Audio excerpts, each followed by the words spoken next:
Hello everyone, welcome to Challenger Classes. Hope आप सब ठीक होगे। मैं भी ठीक ही हूँ, आपके सामने खड़ा हूँ। तो my name is Shashank Bhatt and I am your chemistry educator. और हम लोग अपना टॉपिक जो पढ़ रहे थे वो क्या था, इलेक्ट्रोकेमिस्ट्री, और आज उसका थर्ड लेक्चर है। तैयार हो जाओ। ठीक, एक बार देख लेते हैं क्या क्या पढ़ लिया है। ठीक है, तो हम लोगों ने कंटेंट्स देखे थे, क्या पढ़ेंगे। उसके बाद हमने इलेक्ट्रोकेमिस्ट्री देखा था कि किस चीज़ से हम डील करते हैं। फिर कुछ बेसिक टर्म्स थे, रेडॉक्स रिएक्शन और oxidation reduction, electrode anode cathode, है ना। फिर हमने इलेक्ट्रोकेमिकल सेल्स पढ़े थे, दो टाइप के होते हैं, है ना। और उसके बाद उसका हमें आइडिया कहाँ से मिला था।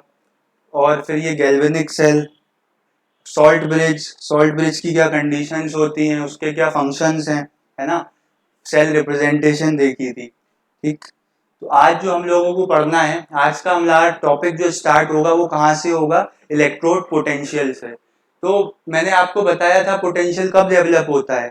पोटेंशियल डेवलप होने के लिए सेपरेशन ऑफ चार्ज होना जरूरी है। मतलब दो अपोजिटली चार्ज या फिर एक कोई चार्ज चीज, एक न्यूट्रल चीज, है ना। जब तक चार्जेस का सेपरेशन नहीं होगा तब तक पोटेंशियल डेवलप नहीं होगा। और पोटेंशियल की आप लोग डेफिनेशन भी तो ऐसी पढ़ते थे 9th-10th क्लास में कि the amount of work done in bringing unit positive charge from infinity to a particular point, है ना। तो चार्ज का मूवमेंट यानी कि चार्जेस का डिफरेंस होना जरूरी है। तो इलेक्ट्रोड पोटेंशियल होता क्या है। इलेक्ट्रोड पोटेंशियल वो पोटेंशियल होता है जो कि डेवलप होता है इलेक्ट्रोड और इलेक्ट्रोलाइट के बीच में। अब आप कहोगे सर इलेक्ट्रोड और इलेक्ट्रोलाइट क्या होता है ना, तो हमें ये पता होना चाहिए। देखो, इलेक्ट्रोड इलेक्ट्रोलाइट का मतलब यहाँ पे इस चीज से है, जैसे कि ये मेरे पास क्या रखा है, बेजिल या मेरा, और यहाँ पे क्या है, ये मेरा इलेक्ट्रोड है ना। अब अगर मैं इसको मानता हूं ये जिंक की रॉड है और इसको हमने डिप कर रखा है काहे में, जिंक सल्फेट के सॉल्यूशन में।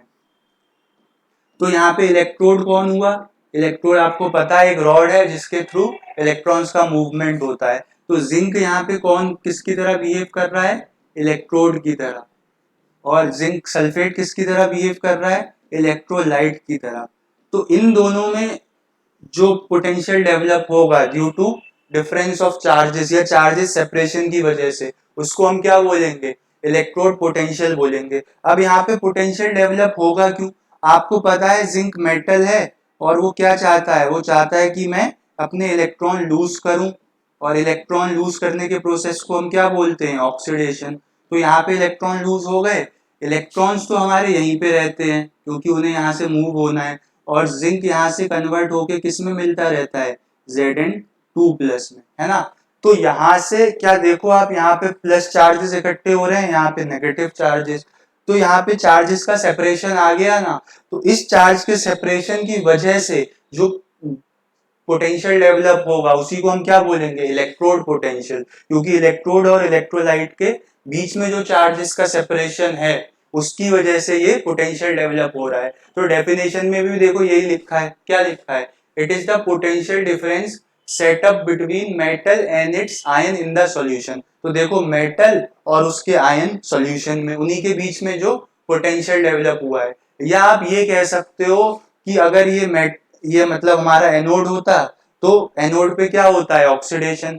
तो मतलब कोई भी चीज कितना ऑक्सीडाइज होना चाह रही है, ऑक्सीडाइज होके ही तो चार्ज डेवलप हुआ। तो हम बोल सकते हैं कि इलेक्ट्रोड पोटेंशियल एक तरीके से किसी स्पीसीज की ऑक्सीडाइज होने की पावर को भी बताता है। पोटेंशियल का मतलब ही यही होता है कि भाई आपका पोटेंशियल कितना है, आपका पोटेंशियल है, आप 1 घंटे का लेक्चर ले सकते हो, यानी कि ये आपकी एबिलिटी है कि आप कितना पढ़ सकते हो। उसी तरीके से ये जिंक की एबिलिटी है कि वो कितना ऑक्सीडाइज होके Zn2+ में जा सकता है। तो इलेक्ट्रोड पोटेंशियल को हम as a tendency to get oxidised और या फिर रिड्यूस, यानी कि कहीं पे रिडक्शन भी हो रहा होगा तो कितना कोई चीज ऑक्सीडाइज होगी या रिड्यूस होगी उसको भी हम इलेक्ट्रोड पोटेंशियल से रिलेट कर सकते हैं। लेकिन अब पोटेंशियल आप किससे मेजर करते हो, पोटेंशियोमीटर से। तो यहाँ पे आप सिंगल इलेक्ट्रोड का पोटेंशियल कभी मेजर नहीं कर पाओगे। जैसे कि मैं बोलूं सर यहाँ पे आप वो लगा दो पोटेंशियोमीटर और पोटेंशियल डेवलप जो हुआ है वो मेजर हो जाए, तो ऐसा पॉसिबल नहीं है। पोटेंशियोमीटर तभी पोटेंशियल डेवलप करेगा जब हमारे पास पूरा सेल कंप्लीट होगा। ये तो हाफ सेल है, एक और हाफ सेल होगा, फिर दोनों कनेक्ट होंगे तो उनके बीच में पोटेंशियोमीटर हम रखेंगे, तब वो पोटेंशियल जो डेवलप होगा उसको मेजर करेगा। सिंगल इलेक्ट्रोड का कभी आप डायरेक्टली मेजर नहीं कर सकते हो, ठीक है। तो इलेक्ट्रोड पोटेंशियल समझ में आ गया है ना। इलेक्ट्रोड पोटेंशियल क्या है?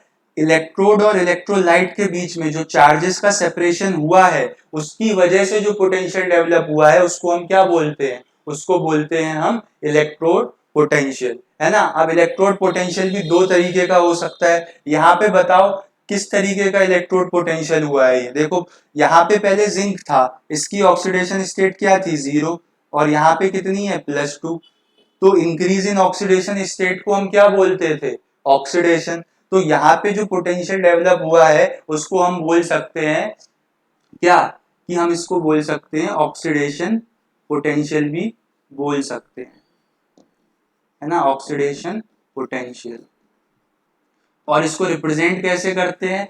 देखो, पोटेंशियल को हम रिप्रेजेंट करते हैं ई से, है ना, ये ठीक है। तो अब यहाँ पे कैसे रिप्रेजेंट करोगे? ई, और पहले आपके पास क्या स्पीसीज थी? जिंक, फिर किस में ऑक्सीडाइज हुई? Zn2+ में। तो ऐसे लिख दोगे तो ऐसे लिखते ही समझ में आ जाएगा कि यहाँ पे ऑक्सीडेशन पोटेंशियल की बात चल रही है ना।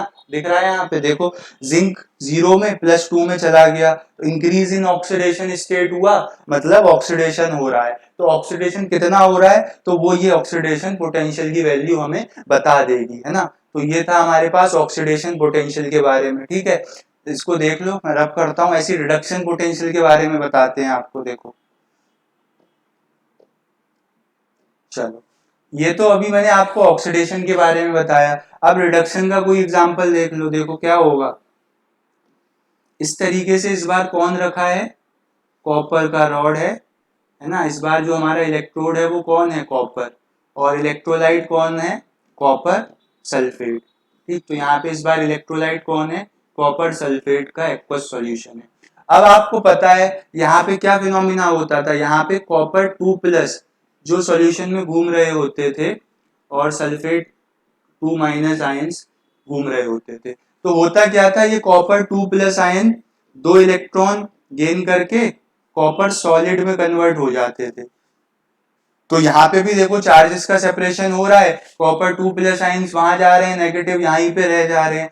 और ये क्या हो रहा है? Process gain of electrons. और गेन ऑफ इलेक्ट्रॉन्स क्या होता है? रिडक्शन। तो यहाँ पे जो पोटेंशियल डेवलप होगा उसको मैं क्या बोल सकता हूँ? उसको मैं बोल सकता हूँ कि सर यहाँ पे रिडक्शन पोटेंशियल हम कैलकुलेट कर सकते हैं, क्योंकि रिडक्शन हो रहा है। और रिप्रेजेंट कैसे करोगे? ई से। साथ ही साथ पहले क्या था तुम्हारे पास? कॉपर 2+, फिर कन्वर्ट काय में हुआ? कॉपर में।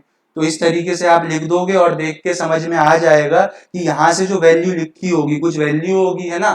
तो जो वैल्यू लिखी होगी, जैसे कि इसकी ये होती है, तो यहाँ से हमें क्या पता लगेगा? यहाँ से हमें ये पता लगेगा कि सर इतना पोटेंशियल है कॉपर 2+ आयंस का कि वो रिड्यूस हो जाएंगे। तो ये रिडक्शन पोटेंशियल था। तो समझ में आया, इलेक्ट्रोड पोटेंशियल दो तरीके के हो सकते हैं, या तो ऑक्सीडेशन या रिडक्शन, क्योंकि यही दोनों काम इलेक्ट्रोड्स पे होते हैं। अगर मेरा इलेक्ट्रोड एनोड होगा गैल्वेनिक सेल का, तो वहां पे क्या हो रहा होगा? ऑक्सीडेशन। लोन से याद था ना, लेफ्ट वाला पे ऑक्सीडेशन होता है और वो एनोड होता है, तो वहां पे हम ऑक्सीडेशन पोटेंशियल बोल देंगे। और राइट वाला कैथोड होगा, वहां पे क्या हो रहा होगा? रिडक्शन, तो उसको रिडक्शन बोल देंगे, रिडक्शन पोटेंशियल बोल देंगे। और जनरल टर्म क्या है उसके लिए? इलेक्ट्रोड पोटेंशियल है। तो ये भी देख लो। आई बात समझ में? बनाना चाहो बना लो, फिर आगे देखते हैं क्या है हमारे पास। ठीक है, ये हो गया। चलो आगे बढ़ते हैं। अब नेक्स्ट टर्म जो आता है वो आता है standard electrode potential. Electrode potential तो समझ में आ गया कि सर जो चार्जेस का सेपरेशन होगा इलेक्ट्रोड और इलेक्ट्रोलाइट के बीच में, उसकी वजह से जो पोटेंशियल डेवलप होगा उसको हम क्या बोलेंगे? Electrode potential. लेकिन यही पोटेंशियल अगर स्टैंडर्ड कंडीशन में डेवलप हो जाए, सर स्टैंडर्ड कंडीशन क्या होती है? देख लो। स्टैंडर्ड कंडीशंस होती है हमारे पास कि जो हमारे पास क्या हो? प्रेशर हो, है ना। अगर मान लो कोई गैसियस कंपोनेंट है तो उसका प्रेशर मेजर किया जाता है, तो प्रेशर कितना हो जाए? 1 बार हो जाए, है ना। और जो टेम्परेचर है, जिस टेम्परेचर पे पोटेंशियल डेवलप हो रहा है, या फिर हमारे क्या रखे हैं, हमारे सॉल्यूशंस वहां पे रखे हैं, तो उस टेम्परेचर की वैल्यू कितनी होनी चाहिए, रूम टेम्परेचर के बराबर 25 डिग्री सेल्सियस। इसी को आप कन्वर्ट कर दोगे केल्विन में तो कितना हो जाएगा 298 केल्विन, क्योंकि हम 273 ऐड कर देते हैं सेल्सियस में। और साथ ही साथ जो कंसंट्रेशन होनी चाहिए, क्योंकि सॉल्यूशन है तो उसमें आयंस होंगे, उनकी कुछ कंसंट्रेशन होगी, तो सारी स्पीसीज की जो कंसंट्रेशन है वो भी यूनिटी होनी चाहिए, यानी कि 1 मोलर, है ना, 1 m या 1 मोल पर लीटर। मोलरिटी क्या होता था, number of moles of solute upon में volume of solution in litre, तो यूनिट क्या हो जाएगी, मोल पर लीटर, है ना। तो ये हमारे पास क्या है, ये हमारे पास स्टैंडर्ड कंडीशन है कि सर प्रेशर 1 बार हो, टेम्परेचर 298 केल्विन हो, और जो सारी स्पीसीज हैं उनकी कंसंट्रेशन 1 मोलर हो। ऐसे केस में जो पोटेंशियल डेवलप होगा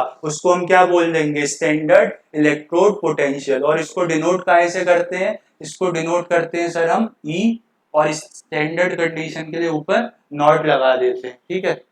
स्टैंडर्ड इलेक्ट्रोड पोटेंशियल को E नॉट से डिनोट करते हैं, जैसे थर्मो में स्टैंडर्ड गिब्स फ्री एनर्जी को G डेल्टा G नॉट से, है ना, इस तरीके से ऊपर नॉट लग जाता है। तो यहाँ पे स्टैंडर्ड इलेक्ट्रोड पोटेंशियल कुछ नहीं है, सिंपल इलेक्ट्रोड पोटेंशियल है, बस कुछ पर्टिकुलर कंडीशंस पे है। तो ये भी क्या होगा, ये भी दो तरीके का हो जाएगा, है ना।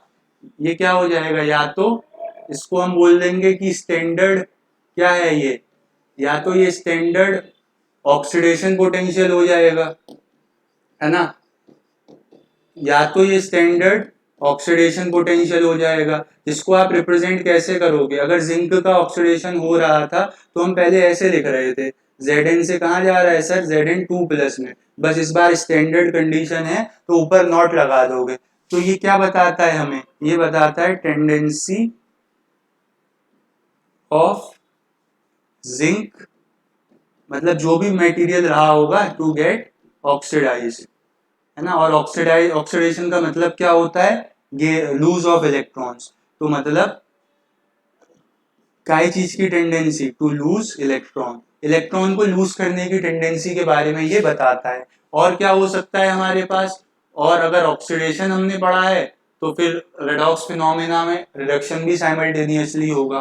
तो दूसरे तरीके का जो पोटेंशियल होता है स्टैंडर्ड, वो कौन सा होता है, स्टैंडर्ड रिडक्शन पोटेंशियल, है ना। और इसको कैसे डिनोट करोगे आप, देखो क्या हो रहा था वहां, कॉपर 2+ से कॉपर में जा रहा था, ऐसे जाएगा, बस ऊपर नॉट लग जाएगा। तो ये क्या बताएगा हमारे को, टेंडेंसी टू गेट रिड्यूस्ड, है ना। और रिडक्शन का मतलब क्या होता है, रिडक्शन का मतलब होता है गेन ऑफ इलेक्ट्रॉन्स। तो हमें इलेक्ट्रॉन के गेन करने की टेंडेंसी के बारे में ये बताएगा, दिख रहा है, चलो, है ना। तो क्या हुआ, दो तरीके के पोटेंशियल हो गए हमारे पास, स्टैंडर्ड में भी स्टैंडर्ड रिडक्शन पोटेंशियल और स्टैंडर्ड ऑक्सीडेशन पोटेंशियल। अब आईयूपीएसी ने क्या बोला, आईयूपीएसी ने कहा भाई ये आप जब न्यूमेरिकल सॉल्व करो या आप कहीं पे डाटा लिखो तो आप स्टैंडर्ड रिडक्शन पोटेंशियल को ही क्या मान के चलना, स्टैंडर्ड इलेक्ट्रोड पोटेंशियल। फिर से समझो, एनोड पे क्या होता है ऑक्सीडेशन, कैथोड पे क्या होता है रिडक्शन, लेकिन जब हम उसको यूज करेंगे न्यूमेरिकल्स में या कहीं पे डाटा लिखने में, तो आप ऑक्सीडेशन वाले का भी रिडक्शन पोटेंशियल देखो। आपका वो कैसे सर, अभी बताता हूँ, देखो पहले इस बात को लिख लो यहाँ पे कि आईयूपीएसी ने क्या बोला है, अकॉर्डिंग टू आईयूपीएसी यानी कि international union of pure and applied chemistry, उन्होंने ये कहा कि आप स्टैंडर्ड, जो आपका स्टैंडर्ड क्या है रिडक्शन पोटेंशियल, उसको ही क्या मान लो, उसको ही आप स्टैंडर्ड इलेक्ट्रोड पोटेंशियल मान लो। अब उस इलेक्ट्रोड पे कुछ भी हो रहा हो, चाहे ऑक्सीडेशन हो रहा हो चाहे रिडक्शन, आप रिप्रेजेंट किसकी वैल्यू करो, रिडक्शन पोटेंशियल की, है ना। तो according to IUPAC standard reduction potential is taken as standard electrode potential, है ना। तो उसको हम क्या ले लेंगे, उसको हम स्टैंडर्ड इलेक्ट्रोड पोटेंशियल की तरह कंसीडर कर लेंगे। इतनी बात आप नोट करो, फिर मैं बताता हूं कैसे क्या कंसीडर करना है। इतना लिख लो, ठीक है, इतना लिखो, फिर मैं आगे बताता हूं। ये क्या है, ये कंडीशंस हैं जिन कंडीशंस में क्या होता है, अगर इलेक्ट्रोड पोटेंशियल मेजर होता है तो उसको हम स्टैंडर्ड इलेक्ट्रोड पोटेंशियल बोल देते हैं। तो स्टैंडर्ड इलेक्ट्रोड पोटेंशियल को कैसे डिफाइन करोगे, जैसे इलेक्ट्रोड पोटेंशियल को करते थे, it is the potential developed between the electrode and electrolyte when the conditions are standard, या फिर when the concentration of all species is 1 molar at 1 bar pressure and 298 Kelvin temperature। बस ये condition set करके वो standard electrode potential की definition बन जाएगी। चलो मैं आपको ये बता रहा हूँ कि सर ये कैसे करेंगे, है ना, स्टैंडर्ड इलेक्ट्रोड पोटेंशियल को कैसे यूज करेंगे in terms of standard reduction potential, क्योंकि यहाँ पे तो सर ऑक्सीडेशन होता है। चलो उसी बात को मैं आपको बताता हूँ। देखो ये लिख लिया, इतना लिख लो, रब कर रहा हूं। चलो देखो मैंने क्या बोला कि कहीं पे भी जब न्यूमेरिकल सॉल्व करोगे तो आप रिडक्शन पोटेंशियल लोगे, तो कहोगे सर आप देखो कि जो जिंक है, जिंक तो सर हम ऑक्सीडाइज हो रहा था गैल्वेनिक सेल में, है ना, जिंक सॉलिड से काय में चला जा रहा था, ये चला जा रहा था सर जिंक 2+ एक्वा साइंस में और +2 इलेक्ट्रॉन्स में। तो यहाँ पे सर प्रोसेस तो ये हो रहा है E0, अगर स्टैंडर्ड की बात है तो जिंक 2+, और सर यहाँ से जो वैल्यू आएगी वो क्या आएगी, वो किस चीज की आएगी, देखो 0 से +2 जा रहा है, यानी कि यहाँ पे स्टैंडर्ड ऑक्सीडेशन पोटेंशियल होगा, मैंने शॉर्ट फॉर्म में लिख दिया SOP, S for standard, O for oxidation, P for potential. तो यहाँ पे जो वैल्यू आती है वो आती है 0.76 वोल्ट, किसकी, प्लस की, है ना, अभी मेजर करना भी बताएंगे आपको कैसे मेजर करते हैं। तो यहाँ पे हमारे को ऑक्सीडेशन पोटेंशियल मिला, लेकिन आप बोल रहे हो कि सर हमें रिडक्शन पोटेंशियल यूज करना है, तो कुछ नहीं, रिडक्शन कैसे होता है, इसका रिडक्शन होता है ऐसे Zn2+ और जिंक में। तो आपको कुछ नहीं करना है, बस इसका साइन अपोजिट करके लिख देना है, वो काय की वैल्यू हो जाएगी, वो हो जाएगी फिर रिडक्शन पोटेंशियल की वैल्यू। तो ये क्या है, ये है स्टैंडर्ड रिडक्शन पोटेंशियल। तो आपने क्या देखा कि ऑक्सीडेशन पोटेंशियल और रिडक्शन पोटेंशियल में कैसा रिलेशन है, बस एक अपोजिट साइन का। अगर आपको ऑक्सीडेशन पोटेंशियल दिया है और वहां से आपको रिडक्शन पोटेंशियल निकालना है तो कुछ नहीं, बस साइन को माइनस करके लिख देना। जैसे यहाँ पे क्या बता रहा था मैं अभी आपको, कॉपर का बताया था मैंने, है ना, कॉपर का तो रिडक्शन पोटेंशियल पता है हमें कितना है, प्लस का 0.34 वोल्ट। अब किसी ने कहा कि भाई कॉपर का मुझे ऑक्सीडेशन पोटेंशियल बताओ, ये क्या है, ये है स्टैंडर्ड रिडक्शन पोटेंशियल। अब किसी ने कहा कॉपर का ऑक्सीडेशन पोटेंशियल बताओ, तो कुछ नहीं, जैसे रिडक्शन उसका नेगेटिव होता है ऑक्सीडेशन का, वैसे ही ऑक्सीडेशन क्या हो जाएगा, रिडक्शन का नेगेटिव। बस आपको जब भी ऑक्सीडेशन मतलब पोटेंशियल्स को इंटरचेंज करना हो तो साइन को बदल देना। तो यहाँ पे अगर मुझे इसका ऑक्सीडेशन पोटेंशियल बताना होगा तो कैसे जाएगा, ये कॉपर से कॉपर 2+ में, तो कुछ नहीं, बस इसका साइन अपोजिट करके इस तरीके से लिख देना, ये क्या में बदल जाएगा, ये बदल जाएगा स्टैंडर्ड ऑक्सीडेशन पोटेंशियल में। तो अब समझ आया कि भले ही यहाँ पे कॉपर के केस में होता रिडक्शन है तो रिडक्शन की वैल्यू मिलेगी, जिंक के केस में होता ऑक्सीडेशन है तो ऑक्सीडेशन की वैल्यू मिलेगी, लेकिन IUPAC ने क्या बोल दिया कि आप रिडक्शन पोटेंशियल को यूज करोगे कैलकुलेशंस में, तो कोई बात नहीं, हम उसको पहले कन्वर्ट कर लेंगे रिडक्शन पोटेंशियल में, फिर हम उसको यूज कर लेंगे। ठीक, तो ये बात समझ में आ गई, नोट कर लो ये वाला रिलेशन, ठीक है। और जो इलेक्ट्रोड पोटेंशियल होगा वो डिपेंड नहीं करेगा अमाउंट पे, है ना, तो ये बात ध्यान रखना, ठीक है। मतलब क्या होता है, इलेक्ट्रोड पोटेंशियल इंटेंसिव प्रॉपर्टी होती है, इलेक्ट्रोड बोल लो या स्टैंडर्ड इलेक्ट्रोड बोल दो, इलेक्ट्रोड पोटेंशियल क्या स्टैंडर्ड वाला क्या होता है, एक is an intensive property. Intensive property का मतलब चाहे वहां पे 1 मोल कॉपर हो 2 मोल कॉपर हो, उसे कोई मतलब नहीं है, वैल्यू वही आएगी, है ना। इंटेंसिव क्या होती है, independent of amount, independent of amount. Thermo में पढ़ते थे ना, इसको याद करने का तरीका ये है कि इंटेंसिव, इंटेंसिव में इन आ रहा है मतलब इंडिपेंडेंट, और एक्सटेंसिव फिर डिपेंडेंट हो जाएगी अमाउंट पे। तो चाहे यहाँ पे 1 मोल कॉपर हो 2 मोल कॉपर हो, रिडक्शन पोटेंशियल यही रहेगा, ठीक है। इसको नोट करो, फिर आगे हम लोग देखते हैं। ये तो अलग अलग इलेक्ट्रोड की बात हो गई। अब जब दोनों इलेक्ट्रोड रखे हो साथ में और कनेक्टेड हो तो तब जो पोटेंशियल डेवलप होगा उसको हम इलेक्ट्रोड पोटेंशियल ना बोल के सेल पोटेंशियल बोलते हैं, क्योंकि अब वहां पे पूरा सेल डेवलप हो गया है। तो हम क्या पढ़ेंगे, अब हम पढ़ेंगे सेल पोटेंशियल, इसको नोट कर लो। चलो, तो नेक्स्ट हमारे पास जो टॉपिक है हमारा वो क्या है, सेल पोटेंशियल। ठीक है, तो सेल पोटेंशियल क्या होता है, कुछ नहीं, अब दोनों इलेक्ट्रोड कनेक्टेड हैं, तो दोनों इलेक्ट्रोड पे जो पोटेंशियल डेवलप हो रहा होगा उसका जो डिफरेंस होगा उसको हम क्या बोल देंगे, उसको बोल देंगे सेल पोटेंशियल। तो सेल पोटेंशियल क्या होता है, the potential difference between the two electrodes of a galvanic cell, है ना। अभी अलग अलग थे एनोड कैथोड, हमने एनोड वाले का ऑक्सीडेशन पोटेंशियल निकाल लिया था, कैथोड वाले का रिडक्शन। अब दोनों ज्वाइन हो गए, तो अब दोनों जगह जो पोटेंशियल है उसका आप डिफरेंस कर दो और जो वैल्यू आएगी वो ओवरऑल किसका पोटेंशियल होगा, वो सेल का पोटेंशियल होगा। ठीक, तो इसको आप ऐसे भी बोल सकते हो कि it is the potential difference of क्या आएगा, कैथोड और एनोड। ठीक है, तो ये क्या है, सेल पोटेंशियल है। अब इसको सर हम कैसे सॉल्व करेंगे, क्या करेंगे, देखो कुछ नहीं करना है आपको, यहां से सेल पोटेंशियल को अगर मैं ऐसे रिप्रेजेंट कर दूं, स्टैंडर्ड वाला है, ठीक है, ई नॉट सेल, तो इसका फॉर्मूला क्या बन जाता है, इसका फॉर्मूला बन जाता है E naught cathode minus E naught anode, इस तरीके से। यानी कि कैथोड वाले का स्टैंडर्ड इलेक्ट्रोड पोटेंशियल और एनोड वाले का स्टैंडर्ड इलेक्ट्रोड पोटेंशियल का डिफरेंस क्या होगा, हमारे सेल का पोटेंशियल होगा। ये फॉर्मूला है जो कि न्यूमेरिकल्स में हेल्प करेगा। अब सर यहाँ पे वैल्यू कौन सी लगाएंगे, कैथोड पे चलो रिडक्शन होता है तो हम रिडक्शन पोटेंशियल की वैल्यू लगा देंगे। सर एनोड पे क्या लगाएंगे, IUPAC का याद करो रूल, हो कुछ भी किसी इलेक्ट्रोड पे कोई मतलब नहीं है, लेकिन जो वैल्यू लगाओगे आप वो हमेशा स्टैंडर्ड रिडक्शन पोटेंशियल की लगाओगे, क्योंकि स्टैंडर्ड रिडक्शन पोटेंशियल को क्या माना गया है, स्टैंडर्ड इलेक्ट्रोड पोटेंशियल, है ना। तो यहाँ पे हम कैथोड वाले का भी क्या लगाएंगे, स्टैंडर्ड रिडक्शन पोटेंशियल, और एनोड वाले का भी क्या लगाएंगे, स्टैंडर्ड रिडक्शन पोटेंशियल, है ना। तो यहां से जो हमारे को क्या निकलेगा, सेल का पोटेंशियल निकलेगा, उसको हम बोल देंगे कि ये भाई ओवरऑल सेल का पोटेंशियल है। तो ये फॉर्मूला ध्यान रखना कि E naught cathode minus E naught anode क्या होता है, सेल का पोटेंशियल होता है।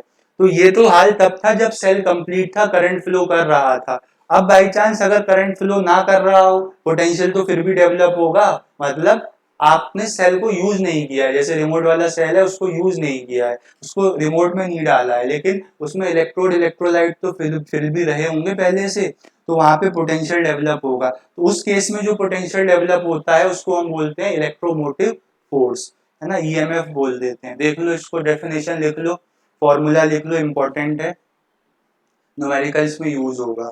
E naught cathode minus E naught anode. ठीक है, मैं रब कर रहा हूँ इसको, आगे बढ़ते हैं। चल, नेक्स्ट चीज जो हमारे पास है वो क्या है, वो है इलेक्ट्रोमोटिव फोर्स। तो मैंने क्या बताया, इलेक्ट्रोमोटिव फोर्स कुछ नहीं है, सेल पोटेंशियल ही है, लेकिन कब, जब उस सेल को आप यूज ना कर रहे हो, मतलब उससे करंट विड्रॉ ना कर रहे हो, सेल ऐसे ही रखा हुआ है, पोटेंशियल का डिफरेंस है, तो उस समय जो आप पोटेंशियल का डिफरेंस निकालोगे कैथोड माइनस एनोड करके, और उसको हम क्या बोल देंगे, उसको बोल देंगे हम इलेक्ट्रोमोटिव फोर्स, है ना। तो बस यही था EMF, इसको भी ई से ही डिनोट कर देते हैं। देखो, तो फॉर्मूला क्या था हमारे पास, फॉर्मूला था सर ई नॉट सेल, या इसी को आप बोल सकते हो क्या, EMF ऑफ सेल क्या हो जाता है स्टैंडर्ड वाला, सर वो होता है E naught cathode minus E naught of anode. और कौन सी वाली वैल्यू लेंगे, हम always standard reduction potential use करेंगे इस फॉर्म में, always use standard reduction potential here, ये बात आपको ध्यान रखनी है। ठीक, तो इसी को अब मैं यूज करके आपको पोटेंशियल कैलकुलेट करवाऊं। देखो, जिंक पे क्या हो रहा था, जिंक पे हो रहा था ऑक्सीडेशन, मतलब जिंक का क्या हो रहा था, ऑक्सीडेशन। तो ये फिनोमिना कहाँ पे होता है, ये फिनोमिना एनोड पे होता है, तो ये एनोड की रिएक्शन है, दिख रहा है ना इधर, हाँ दिख रहा है। देखो, तो यहाँ पे क्या आता है, यहाँ पे फिर पोटेंशियल भी कौन सा आएगा, ऑक्सीडेशन का। तो जिंक जिंक 2+ में कन्वर्ट हो रहा है, तो इसमें समय जो ऑक्सीडेशन पोटेंशियल डेवलप हो रहा है वो 0.76 वोल्ट हो रहा है। ऐसे ही कैथोड पे क्या होता है, कैथोड पे होता है रिडक्शन। रिडक्शन मतलब sir copper 2+ ions 2 electron gain करके कॉपर सॉलिड में कन्वर्ट हो रहे होंगे। तो इस समय क्या होगा, यहाँ पे जो पोटेंशियल डेवलप होगा वो होगा रिडक्शन पोटेंशियल। उसकी वैल्यू कितनी आ रही थी, उसकी वैल्यू आ रही थी 0.34 वोल्ट। अब मैंने कहा इन एनोड कैथोड से मिलके जो सेल बना है, मुझे उस सेल का ईएमएफ बताओ या उस सेल का पोटेंशियल बताओ। तो कैसे कैलकुलेट करोगे बताओ? तो सर हम ऐसे कैलकुलेट करेंगे जो अभी आपने फॉर्मूला बताया है। आपने फॉर्मूला बताया है सर क्या, ई नॉट सेल बराबर होता है E naught of cathode minus E naught of क्या, minus E naught of anode. लेकिन हमें सर रिडक्शन पोटेंशियल ही यूज करना है। तो कैथोड पे तो रिडक्शन हुआ है और रिडक्शन पोटेंशियल की वैल्यू ही दी है, कितना, 0.34 वोल्ट माइनस। अब एनोड पे देखो क्या होता है, लोन एनोड पे ऑक्सीडेशन होता है, तो ये वैल्यू ऑक्सीडेशन पोटेंशियल की है। और मैंने अभी आपको पहले बताया था कि अगर पोटेंशियल्स को इंटर कन्वर्ट करना हो, जैसे ऑक्सीडेशन पोटेंशियल से रिडक्शन पोटेंशियल निकालना हो, तो क्या करना है, बस साइन को बदल देना है। तो यहाँ से साइन बदल के क्या आ जाएगा, यहाँ से साइन बदल के 0.76 वोल्ट आ जाएगा। इसको सॉल्व करोगे माइनस माइनस प्लस हो जाएगा, तो ये कितनी वैल्यू आएगी, ये आ जाएगी आपकी 1.10 वोल्ट। और यही तो मैं लिखता था वहां पे जब मैंने आपको गैल्वेनिक सेल एक्सप्लेन किया था, है ना। तो ये कितना आ गया, 1.10 वोल्ट। तो इस तरीके से आप क्या मेजर कर सकते हो, स्टैंडर्ड रिडक्शन पोटेंशियल्स को आप मेजर कर सकते हो ऑक्सीडेशन पोटेंशियल से, और फिर आप पूरे सेल का पोटेंशियल बता सकते हो। देख लो ये कैसे कैलकुलेट करते हैं, फिर मैं एक आध क्वेश्चन और दूंगा आपको इसी टाइप का, ठीक है। तो ये क्या था, ई नॉट सेल के बारे में। अब हम ई नॉट सेल कैलकुलेट करना और आगे देखेंगे, तब तक इसको नोट करो, मैं फिर रब कर रहा हूँ। चलो देखें क्या, पहले क्वेश्चन के लिए मैंने स्लाइड छोड़ी है, नहीं छोड़ी तो है। चलो मैं अब यहाँ पे आपके सामने कुछ क्वेश्चन लिख रहा हूँ, ठीक है। उस क्वेश्चन का मुझे यहाँ पे क्या कैलकुलेट करना है आपको, वहां पे आपको कैलकुलेट करके बताना है क्या, कि कैलकुलेट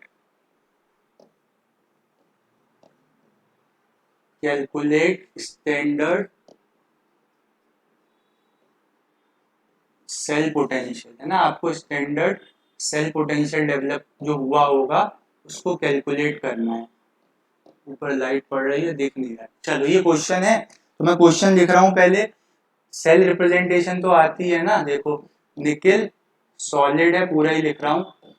फिर काय में कन्वर्ट हो रहा है, निकिल 2 प्लस एक्वस आइंस में। सॉल्ट ब्रिज लगा है और साथ में हमारे पास कौन से आइंस हैं, Ag प्लस के एक्वस, और ये काय में कन्वर्ट हो रहे हैं Ag सॉलिड में।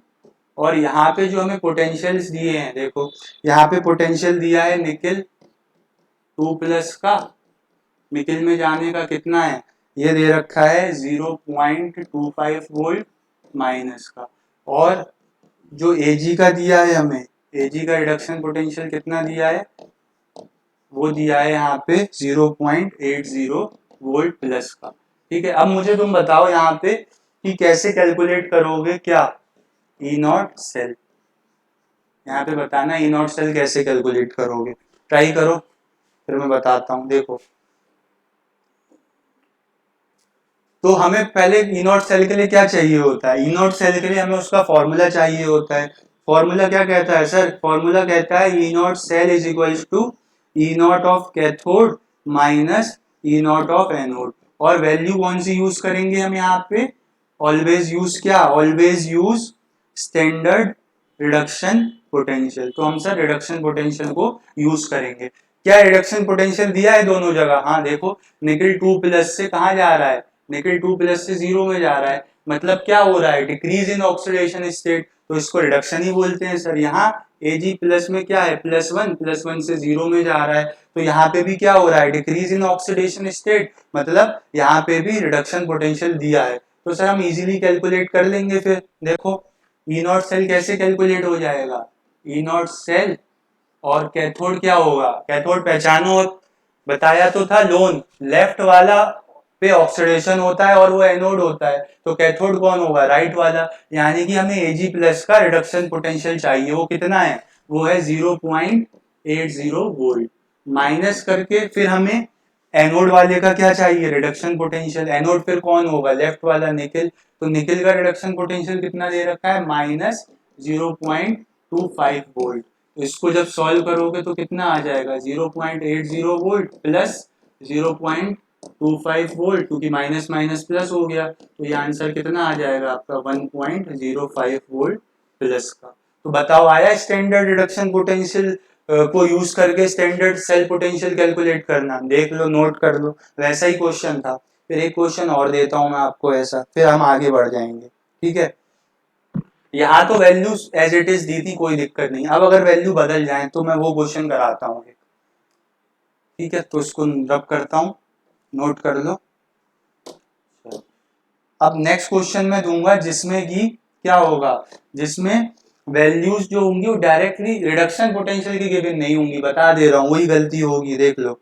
लिख भी रहा हूँ, जिंक सॉलिड काय में कन्वर्ट हो रहा है, जिंक 2+ में कन्वर्ट हो रहा है एक्वस, और इस बार इसकी कंसंट्रेशन भी दे दी है 1 मोलर, हालांकि उसकी अभी जरूरत नहीं है। साथ ही साथ ये Pb2+ क्या 1 मोलर दे दिया है, और कन्वर्ट हो रहा होगा Pb सॉलिड। तो यहाँ पे हमें क्या कैलकुलेट करना है, इस सेल के लिए स्टैंडर्ड सेल पोटेंशियल कैलकुलेट करना है। क्वेश्चन वही है। वैल्यूज क्या क्या है, वैल्यूज है सर इस बार Zn से Zn2+ जाने की वैल्यू कितनी है, Zn से Zn2+ जाने की वैल्यू 0.76 वोल्ट है। और फिर क्या है, फिर ये नेक्स्ट चीज क्या है Pb, तो Pb से Pb2+ जाने की वैल्यू दे रखी है 0.13 वोल्ट। अब आपको ई सेल कैलकुलेट करना है, बताओ कैसे कैलकुलेट करोगे, शुरू हो जाओ और बताओ मुझे। ई नॉट सेल कैलकुलेट करना है, क्वेश्चन लिख दिया है, ट्राई करो।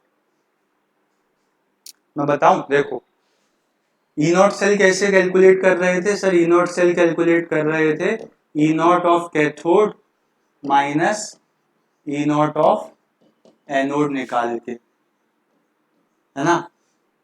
अब देखो, लेकिन हमें यूज क्या करना था, हमें बताया है सर आपने कि आप ऑलवेज रिडक्शन पोटेंशियल को यूज करो। यहाँ पे हम क्या लिख रहे हैं हर बार, always use standard reduction potential. अब इस चक्कर में मत पड़ो कि यहाँ पे हो क्या रहा है, मैंने बता दिया न्यूमेरिकल में आपको वही यूज करना है, तो वही यूज करोगे। एक तो लाइट से लाइन रेडी वो हो गई, चलो। अब देखो कैथोड क्या होता है, कैथोड होता है राइट वाला, है ना, लेफ्ट वाला तो एनोड होता है। तो यहाँ पे देखो कौन है कैथोड, पीबी, यानी कि पीबी वाले का पोटेंशियल हमें दे रखा है। अब बताओ ये ऑक्सीडेशन पोटेंशियल दिया है या रिडक्शन पोटेंशियल, देखो जीरो से कहाँ जा रहा है, 0 से +2 में जा रहा है, मतलब इंक्रीज इन ऑक्सीडेशन स्टेट हो रहा है। मतलब सर इस बार ये स्टैंडर्ड ऑक्सीडेशन पोटेंशियल दिया है, इसको पहले आप कन्वर्ट करोगे काय में, रिडक्शन पोटेंशियल में, ठीक है। तो ई नॉट सेल कैसे कैलकुलेट होगा, ई नॉट सेल बराबर ई नॉट ऑफ कैथोड, और रिडक्शन वाला, तो रिडक्शन वाला कितना है -0.13 वोल्ट, साइन चेंज कर दिया ना ऑक्सीडेशन का।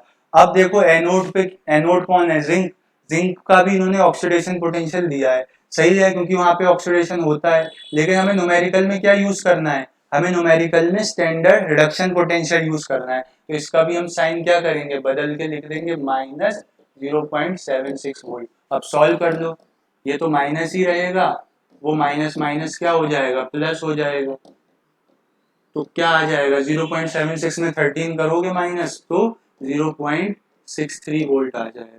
तो देखा कैसे घुमाया क्वेश्चन को। अब तुम डायरेक्ट वैल्यू लगा देते, बोलते कैथोड है एनोड है तो कैथोड एनोड, लेकिन देख भी तो लो एक बार क्वेश्चन में क्या दिया है। तो तुम्हें रिप्रेजेंटेशन देख के समझ में आना चाहिए किस चीज की वैल्यू दी है। अगर यहाँ पे ऑक्सीडेशन हो रहा है तो वो ऑक्सीडेशन पोटेंशियल होगा, अगर रिडक्शन हो रहा होता तो रिडक्शन पोटेंशियल की वैल्यू होती। रिप्रेजेंटेशन के हिसाब से, सेल के हिसाब से नहीं, सेल के हिसाब से तो पीबी का रिडक्शन ही हो रहा है, देखो 2+ से, लेकिन वैल्यू किसकी दी है 0 से +2 की, मतलब ऑक्सीडेशन वाली वैल्यू दी है। तो इन चीजों को ध्यान रखना, ठीक है। आगे बढ़ते हैं, तो क्योंकि ई नॉट सेल आ गया, अब उसका आगे देखेंगे यूज कैसे होता है, एक स्टेप तो सीख ही लिया, लिख लो, फिर आगे बढ़ते हैं। चलो नोट करके रब करके आगे बढ़ते हैं।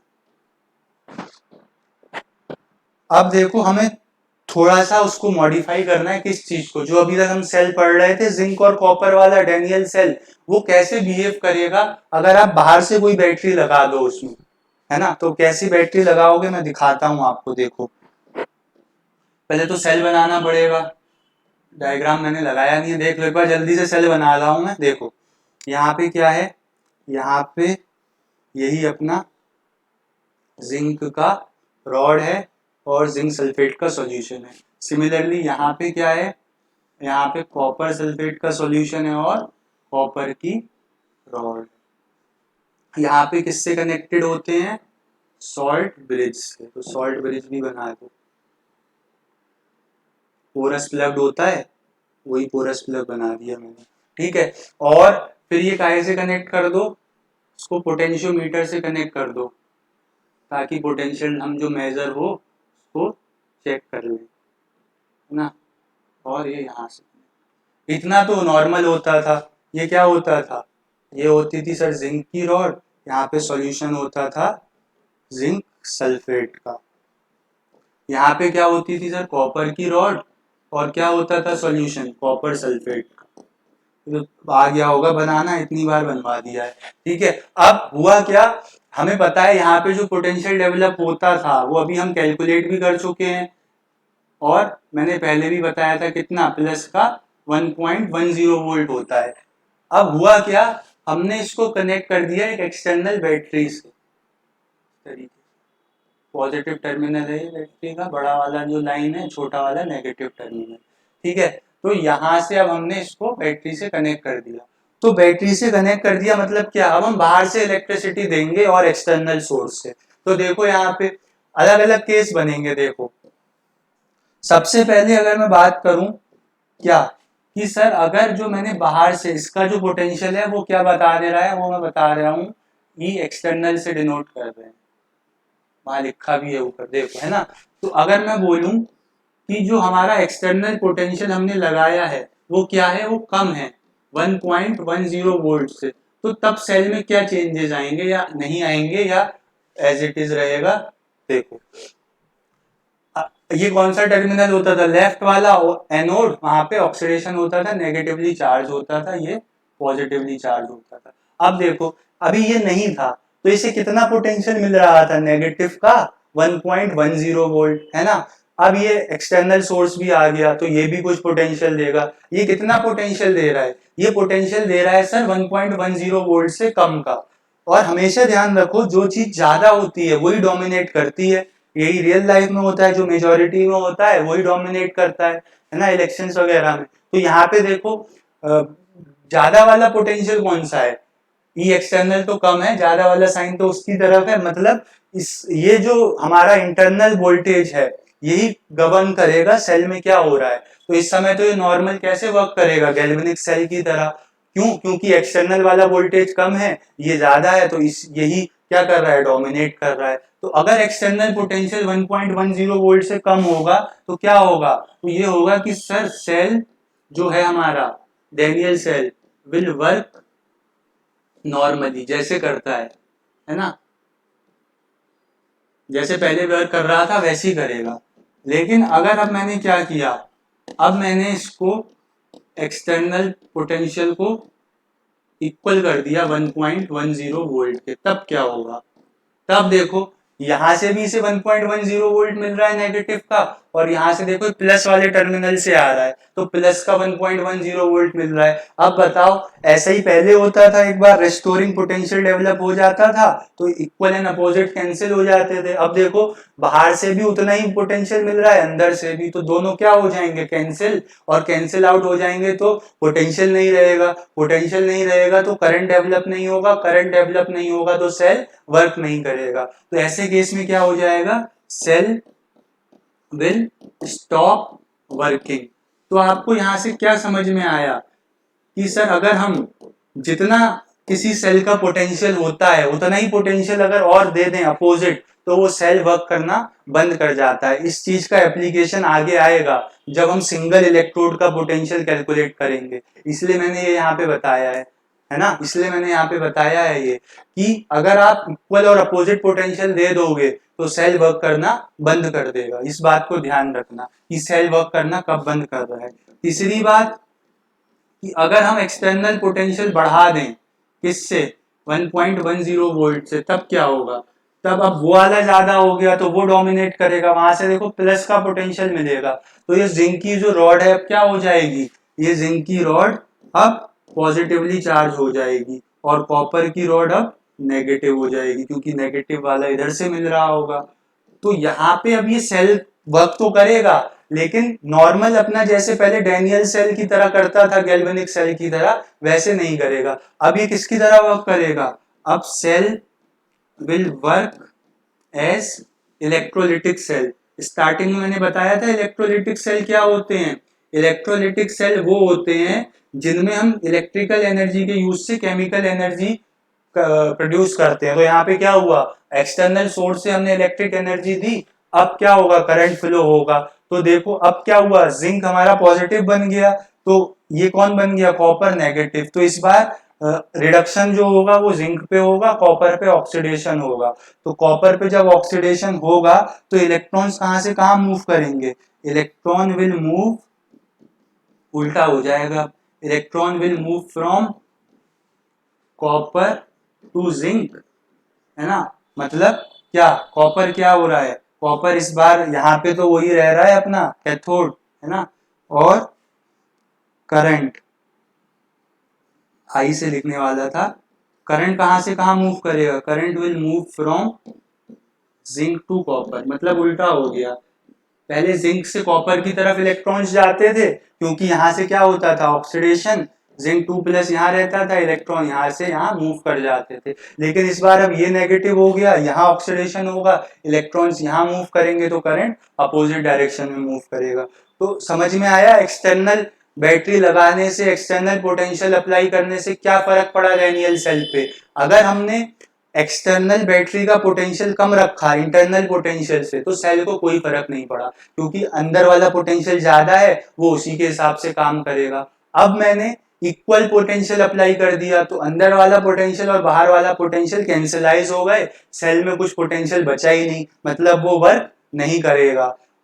ये वाली बात इंपॉर्टेंट है जो हमें आगे भी हेल्प करेगी। फिर तीसरी बात हमने क्या देखी कि अगर हमने ज्यादा पोटेंशियल अप्लाई कर दिया बाहर वाला, तो वो बाहर वाले के हिसाब से वर्क करेगा। तो अब क्या हो जा रहा था, ये इलेक्ट्रोड्स का क्या है नेचर, अपोजिट हो जा रहा था, जिंक पॉजिटिव हो जा रहा था, कॉपर नेगेटिव हो जा रहा था। तो फिर सेल कैसी तरह वर्क करने लगा, इलेक्ट्रोलिटिक सेल की तरह, क्योंकि इलेक्ट्रोलिटिक सेल्स में पहले हम इलेक्ट्रिकल एनर्जी देते हैं, फिर वो केमिकल एनर्जी प्रोड्यूस करते हैं। तो यहाँ भी यही हुआ, पहले इलेक्ट्रिकल एनर्जी मिली, फिर ये केमिकल रिएक्शंस हुई होंगी। ठीक है, तो ये बात समझ में आ गई, आगे बढ़े, चलो इसको नोट कर लो। इसके बाद हम देखेंगे, जब मैंने इलेक्ट्रोड पोटेंशियल की डेफिनेशन बताई थी, तो वहां पे लिखा था कि electrode potential of single electrode can not be measured directly, मतलब अकेले इलेक्ट्रोड का पोटेंशियल हम नहीं निकाल सकते। आप कहो सर कॉपर का निकाल के दिखा दो, जिंक का, तो अकेले नहीं, किसी चीज के संग कंबाइन रख के रखना पड़ेगा, और वो चीज ऐसी होनी चाहिए जिसका पोटेंशियल हम पहले से जानते हो। तो वो जो होता है वो होता है स्टैंडर्ड हाइड्रोजन इलेक्ट्रोड। ठीक है, तो हम स्टैंडर्ड हाइड्रोजन इलेक्ट्रोड को देखेंगे। अब चलो रब करते हैं इसको, है ना। नेक्स्ट हमारे पास क्या है, स्टैंडर्ड हाइड्रोजन इलेक्ट्रोड। चलो देखो स्टैंडर्ड हाइड्रोजन इलेक्ट्रोड क्या होता है, पहले इसका डायग्राम समझाता हूं तुम्हें, फिर इसकी केमिस्ट्री समझाएंगे। देखो यहाँ पे क्या होता है, वैसे एक बीकर रहा होगा जैसे इलेक्ट्रोड्स में रहता है इस तरीके से, और जो इलेक्ट्रोलाइट रहता है यहाँ पे वो कौन रहता है, इलेक्ट्रोलाइट रहता है कोई भी प्रोटिक एसिड, या तो H2SO4 होगा या HCl होगा, कुछ भी हो सकता है। और यहाँ पे क्या होता है, यहाँ पे होता है ग्लास जैकेट, मतलब ग्लास का चैम्बर होता है एक इस तरीके से, और यहाँ पे ओपनिंग होती है, और ये इस तरीके से। इसमें क्या होता है, इसमें एक हम प्लेटिनम का वायर रखते हैं, और जिसके नीचे क्या होता है, प्लेटिनम की फॉइल चढ़ा हुआ प्लेटिनम का सरफेस होता है। ठीक है, कलर कर लेना, प्लेटिनम ब्लैक बोलते हैं उसको। मैं कहोगे क्या कर रहे हैं सर, कलर फिल करना बता रहे हैं क्या, कलर फिल करना नहीं बता रहे हैं, वो अलग से यार दिख जाए ना प्लेटिनम का फॉइल, वरना सॉल्यूशन जैसा ही दिखेगा वो। चलो, और यहाँ पे क्या है, यहाँ पे अपना H2SO4 का सॉल्यूशन है। यहाँ से हम क्या करेंगे, यहाँ से हम हाइड्रोजन गैस को इंसर्ट करेंगे, और स्टैंडर्ड कंडीशंस रहेंगी तो एट 1 बार। और ये पूरा जो प्रोसेस हो रहा होगा ये कहाँ हो रहा होगा, ये हो रहा होगा 298 केल्विन पे इस समय जो टेम्परेचर होगा।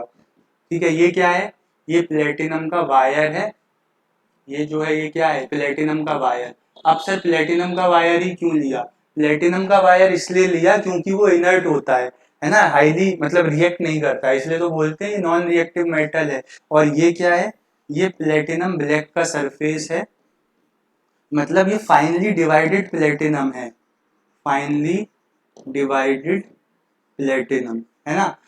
फाइनली डिवाइडेड का मतलब बहुत छोटे छोटे पीसेस में कर दिया है, finally divided platinum coated with platinum foil, मतलब उसके ऊपर फिर प्लेटिनम की फॉइल चढ़ा दी है।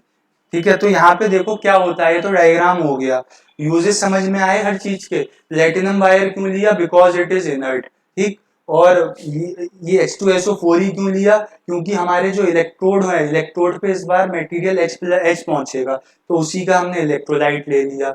ये क्यों लिया प्लेटिनम का सरफेस, एक 11th क्लास में रिएक्शन होती थी हाइड्रोजनेशन की, जिसके एरो के ऊपर आप क्या लिखते थे, पीटी, है ना, पीटी पीडी एनआई। तो ये क्या होते थे, ये होते थे हमारे पास क्या, कैटलिस्ट। ये कैटलिस्ट क्या करते थे, हाइड्रोजन गैस को अपने ऊपर एड्सॉर्ब करा देते थे, क्योंकि गैस है इधर उधर घूमने लग जाएगी, हमें तो रिएक्ट कराना है, रिएक्ट कराना है तो उसे रोक के रखना पड़ेगा। तो यहाँ पे ये प्लेटिनम ब्लैक का जो सरफेस होता है ये क्या करता है, इस हाइड्रोजन गैस को अपने ऊपर रोक के रखता है, यहाँ से फिर उसे इलेक्ट्रोलाइट के सब सॉल्यूशन से कुछ चीजें मिलती हैं और रिएक्शन स्टार्ट हो जाती है। तो इस स्टैंडर्ड हाइड्रोजन इलेक्ट्रोड की खास बात क्या है, इस इलेक्ट्रोड की खास बात यह है कि it can act both as anode and cathode, है ना, इसको हम एनोड और कैथोड दोनों की तरह यूज कर सकते हैं। डिपेंड किस पे करेगा, डिपेंड ये करेगा कि साथ वाला इलेक्ट्रोड कौन है, उसका नेचर कैसा है। जिंक का होगा तो जिंक क्या चाहेगा, जिंक चाहेगा ऑक्सीडाइज होना यानी कि एनोड बनना, तो हाइड्रोजन इलेक्ट्रोड क्या बन जाएगा, कैथोड बन जाएगा। कॉपर के साथ लगा दोगे तो कॉपर क्या चाहता है, रिड्यूस होना, तो कॉपर क्या हो जाएगा वहां पे, कैथोड, ये एनोड की तरह वर्क करेगा। तो अगर सर ये ऐसे ऐसे वर्क करता है, तो अगर ये एनोड की तरह वर्क करता तो इसकी क्या रिएक्शन होती है, देखो एनोड पे क्या होता है, ऑक्सीडेशन। तो देखो ऑक्सीडेशन मतलब होता है लॉस ऑफ इलेक्ट्रॉन्स। तो लॉस ऑफ इलेक्ट्रॉन्स कैसे कराओगे, देखो अगर मेरे पास पहले H2 गैस थी तो ये काय में कन्वर्ट हो जाएगा, ये कन्वर्ट हो जाएगा H प्लस में, बैलेंसिंग करने के लिए 2 लगा दो और साथ ही साथ क्या हो जाएगा, चार्ज बैलेंस करने के लिए 2 इलेक्ट्रॉन। देखो लॉस ऑफ इलेक्ट्रॉन हुआ कि नहीं हुआ, H2 गैस मतलब इसका ऑक्सीडेशन कितना था, स्टेट 0। जब भी कोई चीज अपनी नेचुरल स्टेट में होती है तो उसका ऑक्सीडेशन पोटेंशियल या मतलब उसका ऑक्सीडेशन स्टेट क्या हो जाता है, 0। यहाँ से किस में चला गया, +1 में। तो इंक्रीज इन ऑक्सीडेशन स्टेट हुआ मतलब ऑक्सीडेशन हुआ, लॉस ऑफ इलेक्ट्रॉन्स हुए, वहां से भी पता लग रहा है ऑक्सीडेशन हुआ। तो एनोड की रिएक्शन ऐसे होती है, इसको रिप्रेजेंट कैसे करोगे, देखो H2 गैस एड्सॉर्ब होती है प्लेटिनम के सरफेस पे, तो हम पहले ऐसे लिखते हैं, प्लेटिनम का सरफेस, ऐसे लाइन बना दो क्योंकि स्टेट चेंज हो रहा है, H2 गैस, फिर ये काय में चला जाता है, H प्लस में चला जाता है। तो ये क्या है, एनोड की सेल रिप्रेजेंटेशन। कैथोड पे क्या होता है, कैथोड पे होता है reduction, reduction is gain of electrons. तो गेन ऑफ इलेक्ट्रॉन्स कब होगा, H प्लस एक इलेक्ट्रॉन लेके क्या बना लेगा, H बना लेगा, ऐसे ही दोबारा प्रोसेस होगा तो H2 गैस बन जाएगी, बैलेंसिंग करने के लिए ये लगा देना। ठीक है, तो यहाँ पे कैसे रिप्रेजेंट करोगे, पहले H प्लस आइंस थे एक्वस, फिर ये काय में कन्वर्ट हो गए H2 गैस में, जो कि कहाँ पे डिपॉजिट है, प्लेटिनम के सरफेस पे, इसलिए हम पीटी ये लिख देते हैं। तो एनोड और कैथोड की रिएक्शन समझ में आई स्टैंडर्ड हाइड्रोजन इलेक्ट्रोड के केस में। ठीक है, तो ये क्या होता है, स्टैंडर्ड हाइड्रोजन इलेक्ट्रोड होता है। अब इसको हम यूज कैसे करेंगे, सर आपने बोला था कि इसको यूज करके आप दूसरे इलेक्ट्रोड का पोटेंशियल निकाल सकते हो, तो देखो उसको कैसे कैलकुलेट करते हैं, इतना देख लो। It can act both as anode and cathode and use, किसमें यूज करते हैं, एंड यूज टू कैलकुलेट, इसलिए यूज करते हैं, use to calculate standard electrode potential, है ना, किसी दूसरे चीज का हम स्टैंडर्ड इलेक्ट्रोड पोटेंशियल निकालने के लिए इसको यूज करते हैं। ठीक है, इतना लिख लो इसको। अभी देखोगे, अभी देख लो, क्योंकि फिर वो रिलेट हुआ है ना, फिर उसके बाद हम क्लास ओवर कर देंगे। चलो उसको नोट कर लो जल्दी से। ये उसका सेटअप है, इसको हम शॉर्ट में शी भी बोल देते हैं, SHE, है ना। तो SHE का मतलब भी क्या है, स्टैंडर्ड हाइड्रोजन इलेक्ट्रोड। चलो इसको रब करते हैं एक बार, जल्दी से देखते हैं इसके यूज से किसी दूसरे चीज का पोटेंशियल कैसे निकाल सकते हैं। आपके बुक में एक इंडेक्स क्वेश्चन भी है वैसा। चलो बुक में दिया है कि Mn के इलेक्ट्रोड है उस, या मैग्नीशियम का इलेक्ट्रोड है, बस ध्यान देख लेना इंडेक्स क्वेश्चन, उसका आप स्टैंडर्ड इलेक्ट्रोड पोटेंशियल कैसे कैलकुलेट करोगे। तो मैं बताता हूँ जनरल किसी का भी कैसे कैलकुलेट करेंगे। देखो आप क्या करोगे, मैं सपोज कर रहा हूँ जिंक का मुझे स्टैंडर्ड इलेक्ट्रोड पोटेंशियल कैलकुलेट करना है, तो जिंक क्या चाहता है, ऑक्सीडाइज होना, तो उसको मैं एनोड बना दे रहा हूँ यहाँ पे। जिंक को क्या बना दे रहे हैं, और नीचे से बना दूं थोड़ा, देखो जिंक को क्या बना रहा हूँ, जिंक को बना रहा हूँ एनोड इस तरीके से, है ना। और यहाँ पे क्या लूंगा अब, स्टैंडर्ड हाइड्रोजन इलेक्ट्रोड, उसको क्या बना दूंगा कैथोड। तो वो कैसा दिखता था, वो सर ऐसा दिखता था, कुछ इस तरीके से होता था। यहाँ पे प्लेटिनम का वायर लगाते थे आप, और नीचे प्लेटिनम का सरफेस प्रोवाइड कर देते थे। फिर इसको कनेक्ट कर दोगे यहाँ से, है ना, इसको कनेक्ट कर देना, पोटेंशियोमीटर लगा देना, ठीक। और ये रहा, यहाँ पे क्या है मेरे पास, यहाँ पे जिंक की रॉड है, और डिप काय में है जिंक सल्फेट के सॉल्यूशन में। यहाँ पे क्या हो रहा होगा, यहाँ पे हाइड्रोजन गैस इंसर्ट हो रही होगी, कब, एट 1 बार प्रेशर। और यहाँ पे क्या है, यहाँ पे H2SO4 है, जिसमें कि H प्लस आइंस प्रेजेंट हैं, और उनकी कंसंट्रेशन कितनी है, उनकी कंसंट्रेशन 1 मोलर है। ये जब काम हो रहा है इस समय टेम्परेचर 298 केल्विन है, क्योंकि हम स्टैंडर्ड इलेक्ट्रोड पोटेंशियल कैलकुलेट कर रहे हैं ना। अब याद करो, मैं तुम्हें बताया था कि आप एक एक्सटर्नल बैटरी लगाते हो कि नहीं लगाते हो। तो एक्सटर्नल बैटरी लगाते थे तो ये सेल कब वर्क करना बंद कर देता था, ये सेल तब वर्क करना बंद करता था जब एक्सटर्नल बैटरी उतना पोटेंशियल दे दे जितना अंदर वाले सेल की वजह से हो, है ना। ऐसी तो बताया था मैंने, Daniell cell in case of क्या, अपोजिट पोटेंशियल करके, ये क्या है, सॉल्ट ब्रिज।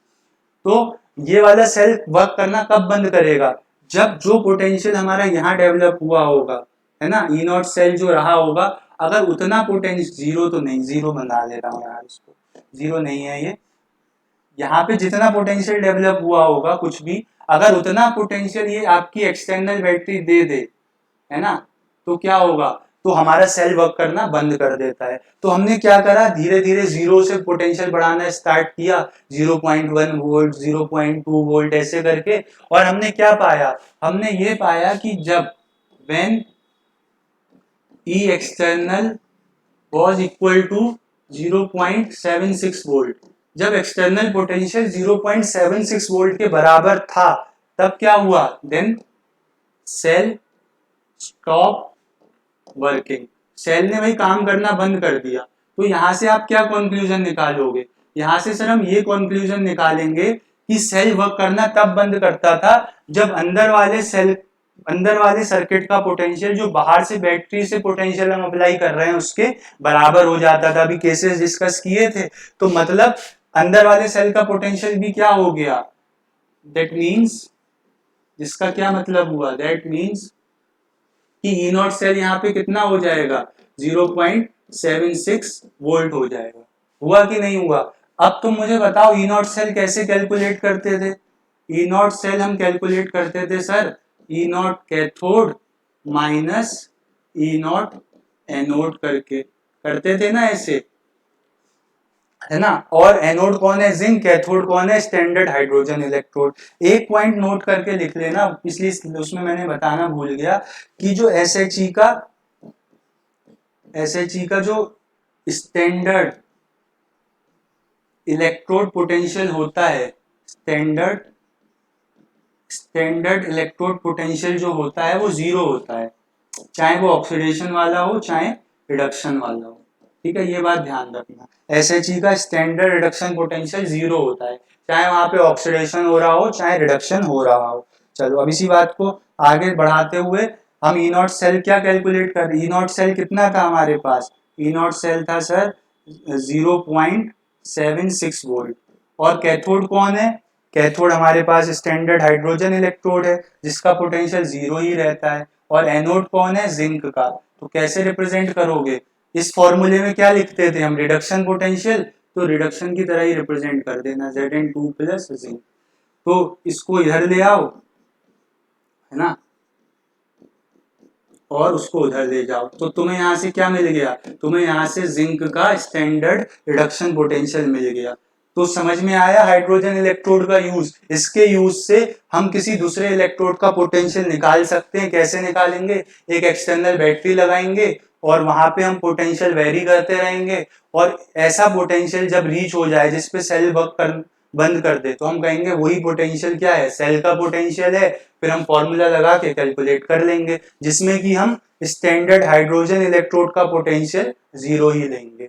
तो समझ में आया कैसे कैलकुलेट करते हैं हाइड्रोजन इलेक्ट्रोड को यूज करके दूसरे इलेक्ट्रोड का पोटेंशियल। तो यही हमारा मोटिव था क्लास का, जो कि अब ओवर हो गया। तो नेक्स्ट टॉपिक नेक्स्ट क्लास से ही करेंगे, ठीक है। तो इसको लिख लो ध्यान से, अच्छे से नोट कर लो। स्टैंडर्ड हाइड्रोजन इलेक्ट्रोड तक हमने कर लिया है।